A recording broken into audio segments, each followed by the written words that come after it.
Supongo que no hace falta ningún tipo de presentación para el día de hoy. Para los veteranos en los que les han estado siguiendo los encierros de Pamplona en Radio Televisión Española, conocerán a esta persona que tenemos en pantalla en el día de hoy. Javier Solano, muy buenas. Hola, muy buenas tardes, Álvaro. Encantado de estar aquí contigo y con todo tu público. Bueno, lo primero de todo, antes de nada, decirte que para mí es un auténtico honor el hecho de poder estar hablando con una eminencia de las de retransmisiones taurinas para mí. Y como bien te he dicho anteriormente fuera de pantalla, gracias a tu forma de comentar tan particular los encierros, has podido hacer que el hecho de Todo Toros pueda ser una de los canales de TikTok más populares del momento. Así que muchas gracias. Bueno, pues de nada, seguro que esto es inmerecido, estos halagos míos que me estás haciendo, porque yo en realidad lo único que he hecho es cumplir con mi obligación laboral, ¿no? Yo tenía que describir los encierros en directo a lo largo de hora y pico todas las mañanas y lo hacía de la mejor manera que podía. Si lo conseguí, pues enhorabuena. Y si no, desde luego lo que está claro es que lo intenté. Bueno, antes de hacerte la primera pregunta, decirte que puedes explayarte todo lo que quieras y más. Faltaría De menos. acuerdo. Muy bien, gracias. Bueno, la primera pregunta, ¿cómo fue tu primer contacto con los encierros en San Fermín? Pues mira, el primer contacto que tuve con los encierros de San Fermín no es nada extraño para la gente de nuestra ciudad, de Pamplona. Eran en los años 70, concretamente en 1973. Yo tenía 15 años, entonces, fíjate, hace tiempo que todavía se corría a las 7 de la mañana, no se había producido el cambio de hora este invierno-verano, que luego se produjo a partir de 1974, y entonces yo corría a las 7 de la mañana por primera vez. Había tenido una gran tradición familiar de aficionados a los encierros y ese día, como te digo, yo tenía 15 años y empecé a correr con mi hermano que tenía 14 y ese mismo día corrimos con mi padre, que tendría pues 40 y tantos, no sé cuántos tendría en aquel momento, y para él fue su último encierro, aquel día se retiraba y de alguna manera más o menos simbólica dio la alternativa a sus hijos y nosotros corrimos por primera vez con mi padre el día de su último encierro. Pero fíjate, se ha pasado tiempo ya. Sí, sí, ha llovido mucho tiempo. Bueno, ¿recuerdas tu primera carrera delante de los toros? ¿Qué sensaciones fueron las que tuviste? Pues muchísimo miedo. O sea, yo estoy convencido que en el encierro todo el mundo, bueno, algunos hay que no sienten miedo, pero la verdad es que eso es porque o mienten o son absolutamente inconscientes. En el encierro, claro que se tiene miedo. Estás al lado de 6 toros bravos que van a ser lidiados por la tarde por unos profesionales de la tauromaquia y tú estás allí a 1 metro de ellos y por supuesto que se siente miedo. Pero hay que tener, yo creo que hay que tener muy clara una diferencia. Una cosa es miedo y otra es pánico. Con el pánico te descontrolas absolutamente y tú eres capaz de pisar a tu madre que esté en la calle. Pero miedo es necesario tener. Muchas veces sentimos miedo en nuestra vida, conduciendo en el coche, etcétera. Bueno, ¿en qué momento te diste cuenta de que querías dedicar tu vida para contar y poder analizar los encierros de esa forma tan peculiar que tenías? Bueno, pues todo esto es, al final, es las casualidades de la vida, ¿no? Y esto no dejó de ser una casualidad. Yo estuve corriendo los encierros entre los, como te he dicho, empecé a los 15 años, entre los 15 y los 30 años de edad. Pero yo a los 30 años de edad, que seguía siendo un corredor en activo, que ya tenía 2 hijos, empecé a trabajar en televisión española. Y lo típico, en estos casos dicen los jefes, pero tú eres corredor de encierros. Bueno, pues el año que viene te dedicas tú a hacer las retransmisiones de los encierros. Y entonces, si yo hubiera sabido, yo qué sé, bucear, me hubieran dado un programa de submarinismo. Pero como provenía del mundo de los corredores, dijeron, bueno, pues a partir del año que viene tú vas a ser el encargado de las retransmisiones. Y así empecé, y empecé en el año 88. Es decir, que hace ya muchísimo tiempo que empecé a retransmitir los encierros. En aquella época era completamente distinto a lo que es ahora. Los medios técnicos no eran ni la décima parte de los que hay ahora, ni el presupuesto, ni las personas que estábamos, pero básicamente era la misma historia. O sea, tú tenías que tratar de describir lo que estaba pasando en las calles entre los mozos y los toros y procurar con, bueno, con una máxima que siempre he llevado he intentado seguir, y es que el narrador no solamente tiene que contar lo que pasa en la calle, porque eso ya se ve, sino que tiene que explicar por qué pasa todo eso que se ve. Y además decir qué consecuencias posiblemente van a venir a partir de este momento. Porque decir, un toro se ha caído, ya se ve que se ha caído.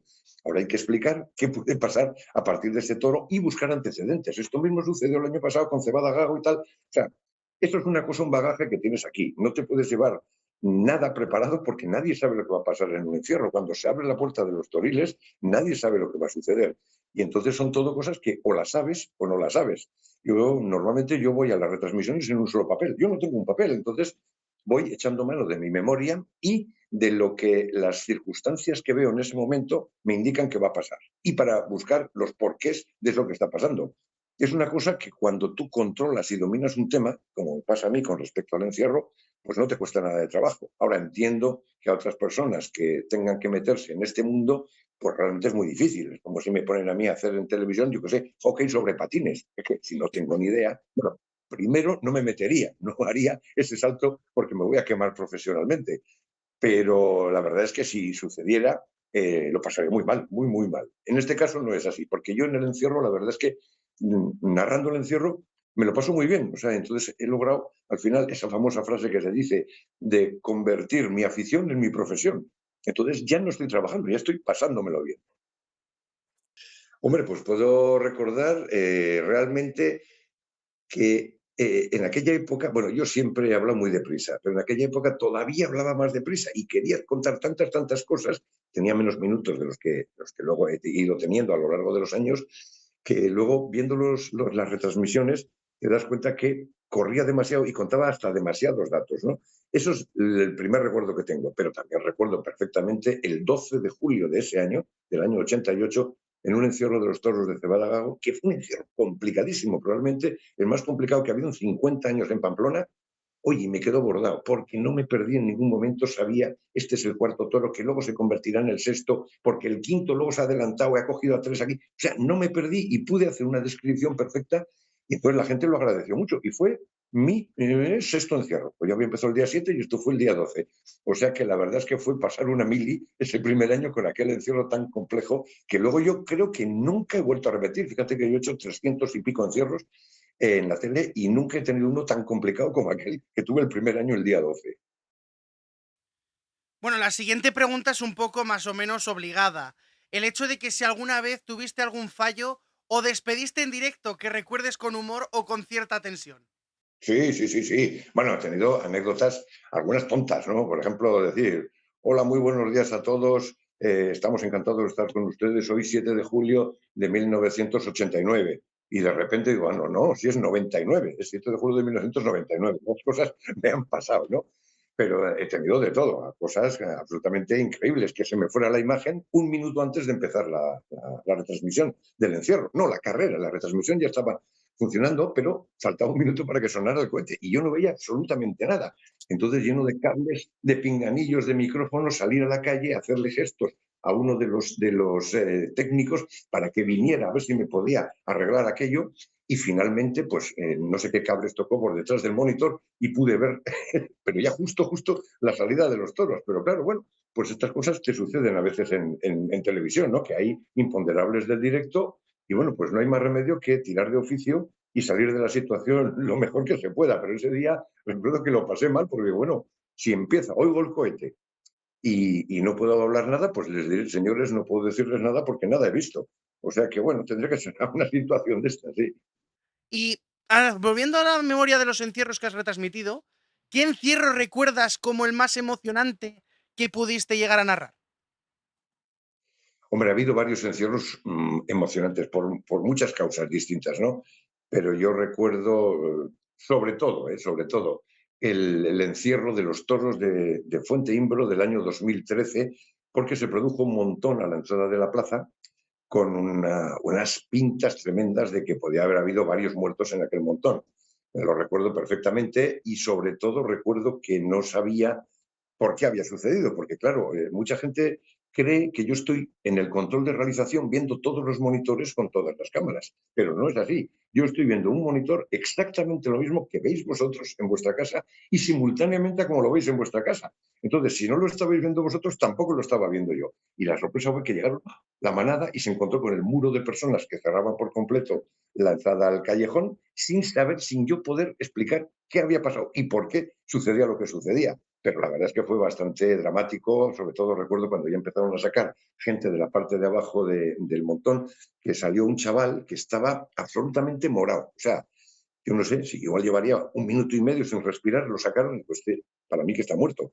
Finalmente, luego ya me enteré que era un irlandés y salió adelante. Tuvo suerte y lo pudieron sacar adelante, pero daba la sensación de que estaba completamente muerto o aplastado, que no sería la primera vez, porque en montones de Pamplona ha habido 14 a lo largo de toda la historia, por lo menos documentados 14, y en dos de ellos ha habido muertos. Uno por aplastamiento en 1975 y otro por coronada en 1977. O sea, que no sería la primera vez que en una circunstancia de estas, que en realidad es ajena al encierro. Porque claro, que una calle esté completamente cerrada por cuerpos de personas es algo que no es un encierro, en realidad. Es una consecuencia del encierro, pero el encierro es una carrera a velocidad. Entonces, es una desgracia que sucedan, es una desgracia que suceda siempre coronadas y que haya muertes en carrera. Pero que te caigas en un montón, que no te puedas mover y que termines muerto, la verdad es que es algo que tiene muy poco que ver con los toros, que los toros en realidad en los montones no hacen nada, levantan la cabeza, intentan pegarse a los cabestros y a ver si aquello se soluciona y se deshace. Pero en realidad ellos no podían hacer lo que quisieran y la verdad es que normalmente no lo hacen. Primero intentan saltar por encima. Si es demasiado alto y no pueden saltar por encima, a veces se dan la vuelta. Y a veces, si no, se quedan simplemente esperando a que aquello se vaya deshaciendo poquito a poco. Bueno, otra de las preguntas que teníamos ahora mismo en el tintero es hablando acerca de los encierros memorables. Bueno, una de ellas es ¿cuál ha sido el encierro más peligroso o trágico que te ha llegado a tocar retransmitir? Sí, me ha tocado varios encierros con personas finalmente han fallecido, pero normalmente tú te enteras de ese fallecimiento ya posteriormente, cuando ya la retransmisión ha terminado. Es decir, tú no puedes soltar una noticia en el sentido de que este chaval es muerto o parece muerto cuando no tienes una confirmación oficial. Eso hay que curarse mucho en salud y no entrar por ese camino. Eso me pasó, por ejemplo, en este encierro de Cebada Gago del 88, pero me ha pasado en otros encierros. Yo recuerdo perfectamente la jornada de Matthew Peter Tasio en el 95, que daba toda la sensación de que ese chaval estaba muriéndose, pero no lo puedes certificar. Me pasó también en el montón este que te digo del año 2013, pero me ha pasado en otros casos también distintos. Por ejemplo, la jornada de Daniel Jimeno, que fue en el 2005, me parece, o en el 2007, ya no me acuerdo, ya me empieza a fallar la 2007. memoria, 2007, pero es que esa jornada no se ve en imagen. Entonces nos enteramos de que había una persona gravísima a punto de morirse cuando ya habíamos terminado. Y no se ve en imagen. Desgraciadamente esa es una cornada mortal que no se ve en la imagen, porque eso pasa muchísimas veces. ¿Eh? Ah, bueno, y luego lo que me decías antes de anécdotas que me hayan pasado, también te puedo confesar, a ver, el 7 de julio del 2007 es el único día en todos estos encierros que me perdí, absolutamente. Era un encierro complicadísimo, se abrió en muchos grupos la manada, el realizador tampoco fue cogiendo, igual cogía a veces el primer grupo, en el cambio de cámara volvía a coger el tercer grupo, luego el segundo, y entonces yo ya no sabía cómo estaba aquello, pero bueno, con oficio y con muchos años de experiencia, terminas dando una larga cambiada y terminas al final consiguiendo que la gente no note el despiste tuyo, pero yo aquel día estaba completamente despistado. Recuerdo que fue el primer día que estuvo la competencia de cuatro emitiendo los encierros paralelos a nuestro encierro y todavía ellos lo hicieron muchísimo peor. Nosotros fue una casualidad aquel día que salió mal, pero es que ellos lo hicieron terriblemente mal. Yo recuerdo de ver luego a Santa María, que era el realizador estrella de Canal Plus y por extensión de cuatro, y recuerdo que iba el pobre cabizbajo como diciendo, ¿dónde me he metido? Menudo lío es esto, porque claro, los realizadores que están acostumbrados a hacer, yo qué sé, un partido de fútbol, una carrera de Fórmula 1, los llevan a Pamplona y de repente se dan cuenta del lío tan fenomenal que es tratar de retransmitir eso con una cierta coherencia, porque es muy complicado, porque es imprevisto, nadie sabe lo que va a pasar. Vamos a hablar acerca un poquito ahora de la evolución que hay en los encierros de Pamplona. Y la primera de todas, preguntarte que, más que evidente, ¿no? Ha habido una mejora enorme en cuestión de seguridad de los primeros encierros a los que hay ahora. ¿Qué es lo que más podrías destacar tú a la hora de poder disfrutar de un encierro actual que no tenga en el pasado? Hombre, como dices, ahora se ha conseguido, después de muchos años de experiencia y de prueba-error, se ha conseguido que el encierro sea ahora más seguro que nunca ha sido, sin ninguna clase de dudas. Lo que pasa es que esto también tiene una segunda lectura y hay mucha gente que lo dice, y yo lo he dicho también públicamente, que esto lo que consigue es que al final los encierros sean todos parecidísimos.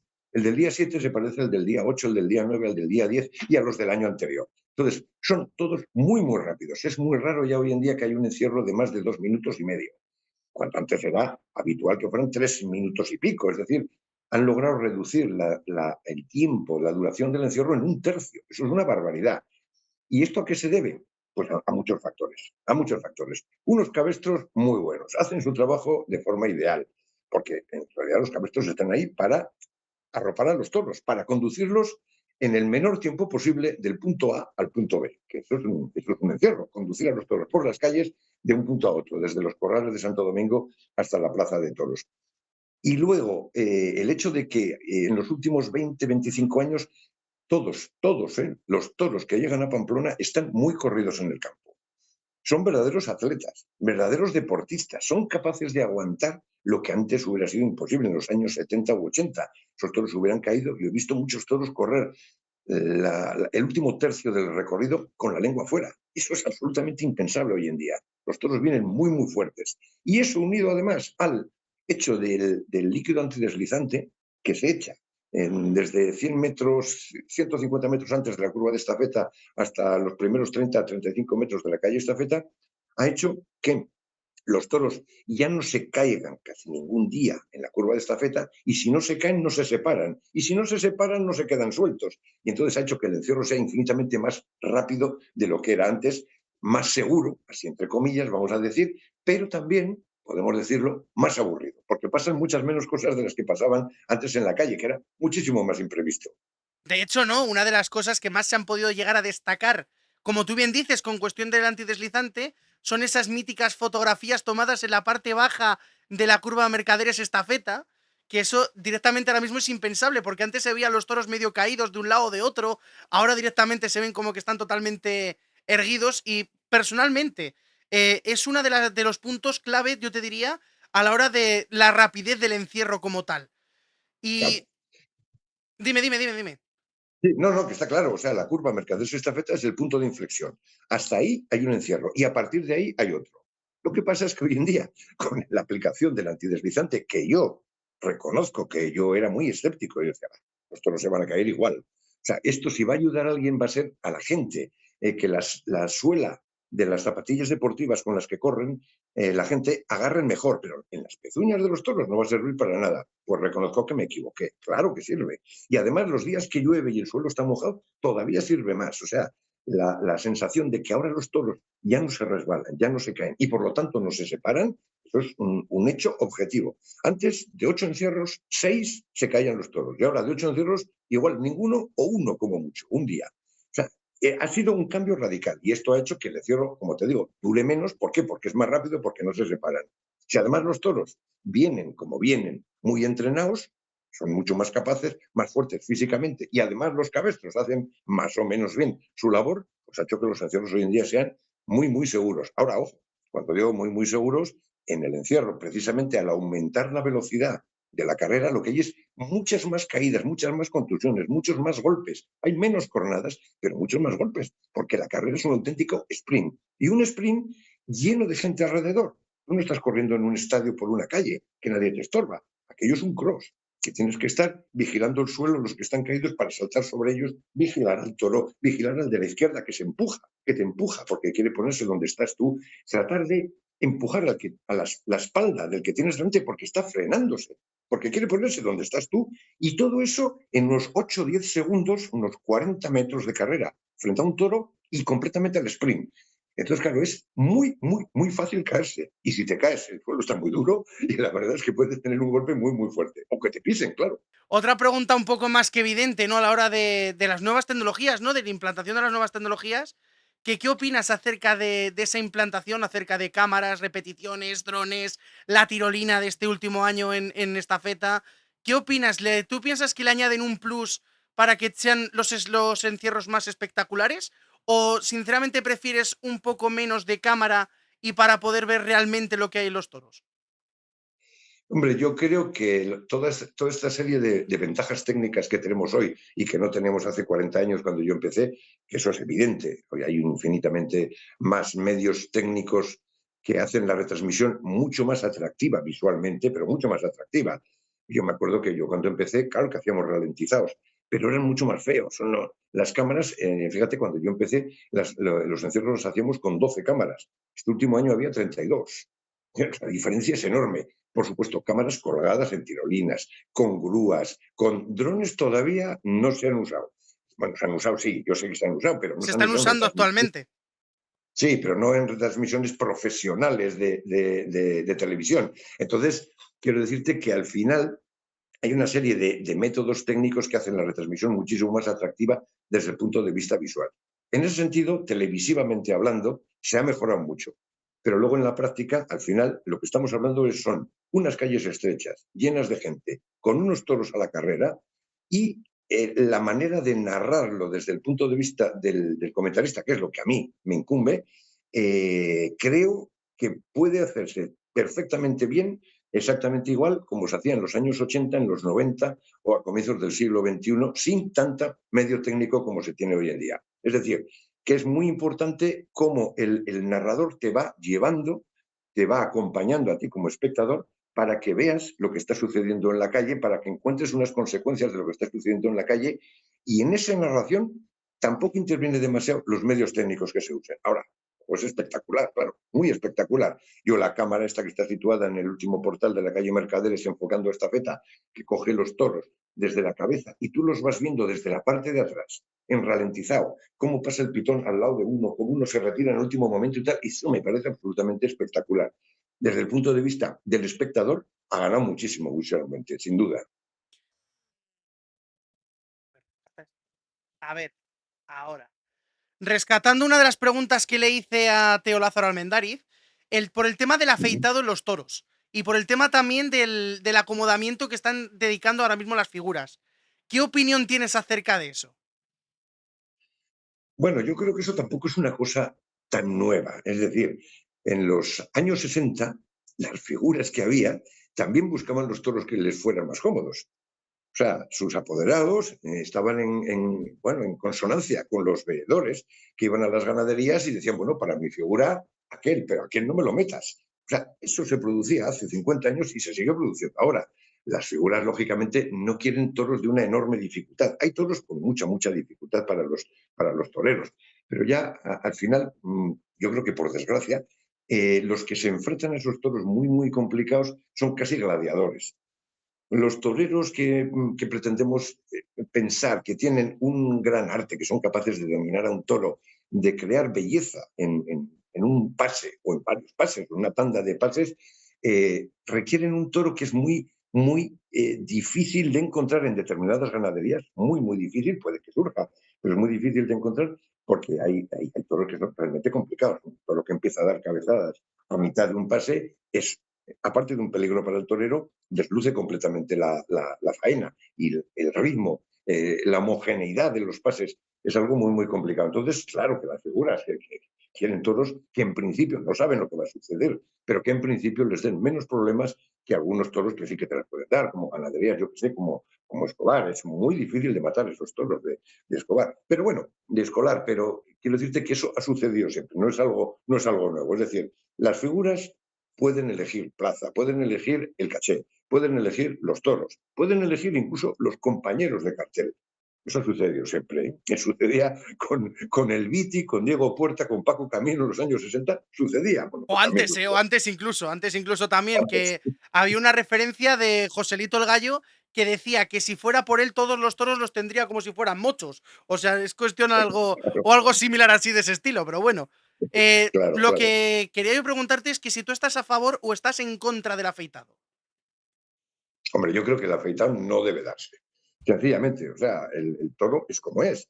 Es como si dices, no, no, es que vamos a impedir por reglamento que los toros tengan más de, yo qué sé, 480 kilos. Pues no, porque hay toros de 550 y hay toros de 600 kilos. Y Bueno, vamos a 700. impedir, claro, y 700, y vamos a impedir que los toros tengan una cornamenta mayor de 45 centímetros. Pues no, porque hay toros que tienen 60 centímetros y acaban en una punta muy astifina.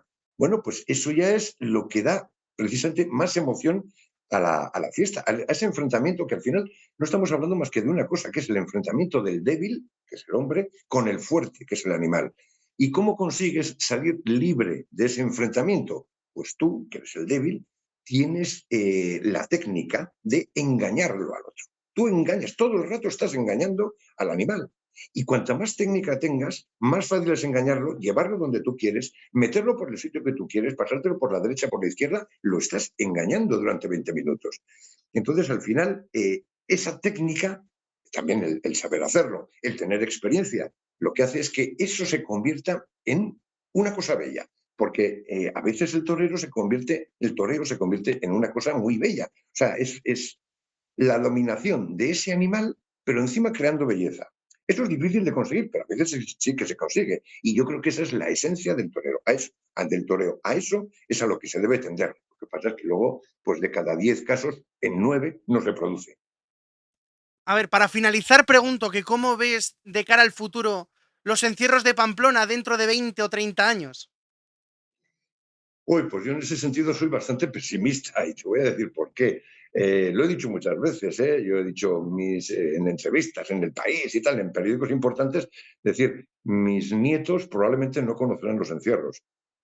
Sé que es una afirmación muy pesimista y negativa, pero soy realista y yo entiendo que va a ser muy difícil que perdure en la sociedad esta en la que estamos actualmente, que perdure un espectáculo como el del encierro, un hecho en el que, como te digo, estas personas se enfrentan a unos animales infinitamente más poderosos. Es como si yo, que peso 85 kilos, me enfrentara con un chavalico de 4 años y 15 kilos. O sea, la diferencia es tan enorme que las posibilidades de salir muy mal parado de ese enfrentamiento son muy grandes para las personas humanas. Y esta sociedad que hemos creado, una sociedad, o que han creado, mejor dicho, una sociedad muy infantil en la que todo parece que es ser víctima de algo y no tener responsabilidad propia, es algo que cada vez se va a aceptar menos y cada vez se pretende más el igualar a toda la gente en una supuesta seguridad. Yo soy de los que cree que la vida no es solamente seguridad, para eso existen las compañías de seguros, pero la vida es otra cosa, la vida eh, asume riesgos y debes asumirlos y el encierro es un riesgo clarísimo.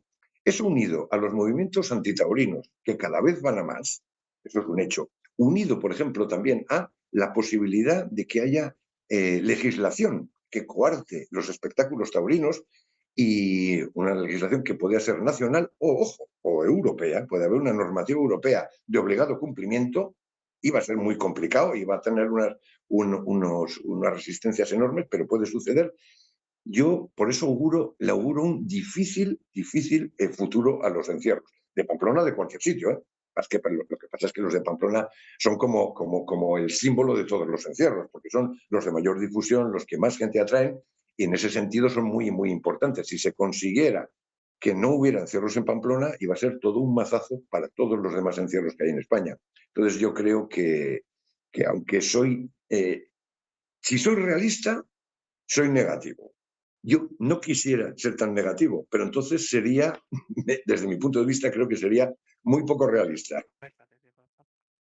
Muchas gracias, Javier, por concederme Nada, hombre. esta entrevista. Y lo dicho queda, todavía nos queda un largo camino a la hora de hacer más entrevistas a profesionales. Una de ellas que para final de temporada yo creo que te va a gustar, Javier. Juan Ortega. Ah, pues sí, estupendo. Bueno, pues muchas gracias por haber estado nuevamente y nos vemos en próximas entrevistas a los que están escuchándonos en el día de hoy. Como te digo, encantado de haber estado contigo y con toda la gente que te va a ver. Muchas gracias a vosotros.